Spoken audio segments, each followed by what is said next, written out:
Board ಒಂದ್ಸರಿ ನೋಡಿ. ಹಿಂದೂಗಳಿಂದ ಹಿಂದೂಗಳಿಗಾಗಿ ಹಿಂದೂಗಳಿಗೋಸ್ಕರ. ಚೆನ್ನಾಗಿದೆ ಅಲ್ವಾ ಟೈಟ್ಲು? ದೇವಸ್ಥಾನ ಇನ್ನೂ ಚೆನ್ನಾಗಿದೆ. ಆದರೆ ನಾವು ಇವಾಗ ಬಂದಿರೋದು ಇಲ್ಲಿ ಸ್ವಚ್ಛತಾ ಕಾರ್ಯಕ್ರಮಕ್ಕೆ. ಯಾಕೆ ಅಂದರೆ ಈ ಸ್ವಚ್ಛತಾ ಕಾರ್ಯಕ್ರಮ ಯಾಕೆ ಮಾಡ್ತಾಯಿದ್ದೀವಿ ಅಂದರೆ ನಮ್ಮ ಕೆಂಪೇಗೌಡರು ಸರ್ ಅವರು ನನಗೆ ಫೋನ್ ಮಾಡಿ ಈ ಥರ ಒಂದು ಹಿಂದೂ ದೇವಸ್ಥಾನ ಇದೆ ನಿಮ್ಮೂರ ಪಕ್ಕದಲ್ಲಿ, ಸ್ವಲ್ಪ ಸ್ವಚ್ಛತೆಯನ್ನು ಹಮ್ಮಿಕೊಂಡಿದ್ದೀವಿ, ನೀವು ಬರಬೇಕು ಅಂದರು. ಸರಿ ಅಣ್ಣ ಬರ್ತೀವಿ, ಅದರಲ್ಲೇನಿದೆ, ದೇವ್ರ ಕೆಲಸ ಮಾಡೋದ್ರಲ್ಲಿ ತಪ್ಪೇನಿದೆ ಅಂದ್ಬಿಟ್ಟು ನಾನು ಹೋದೆ. ನೋಡಿದ್ರೆ ಈ ಪಾಟಿ ಇದೆ.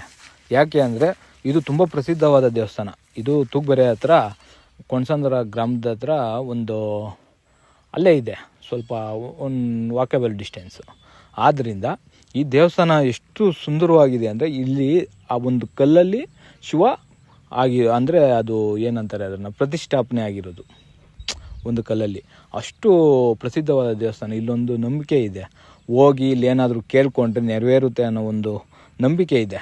ಆದರೆ ದೇವಸ್ಥಾನ ಇಷ್ಟೊಂದು ಗಲೀಜಾಗಿದೆ. ಆದ್ದರಿಂದ ಇದನ್ನು ನಾವು ಸ್ವಚ್ಛತೆ ಮಾಡಿ ಜನಗಳಿಗೆ ಗೊತ್ತಾಗೋ ರೀತಿಯಲ್ಲಿ ನಾವು ಅದನ್ನ ತೋರಿಸ್ಬೇಕು ಅಂತ ನಮ್ಮ ಈ ಸಣ್ಣ ಪ್ರಯತ್ನ.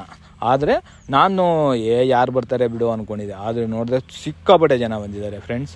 ಈ ತೂಗಬೆರೆ ಈ ಅಕ್ಕಪಕ್ಕ ಊರವರೆಲ್ಲ ತುಂಬ ಜನ ಬಂದು ಈ ಒಂದು ಸ್ವಚ್ಛತಾ ಕಾರ್ಯಕ್ರಮಕ್ಕೆ ಸಾಥ್ ನೀಡಿದ್ದಾರೆ. ಅವರಿಗೆಲ್ಲ ತುಂಬ ಥ್ಯಾಂಕ್ಸ್. ಯಾಕೆ ಅಂದರೆ ಇಷ್ಟೊಂದು ಜನ ಬರ್ತಾರೆ ಅಂತ ನಾನು ಅಂದ್ಕೊಂಡಿರಲಿಲ್ಲ, ಬಂದಿದ್ದಾರೆ ನೋಡಿ. ಹಾಗೆ ನಮ್ಮ ತಾಲೂಕಿನ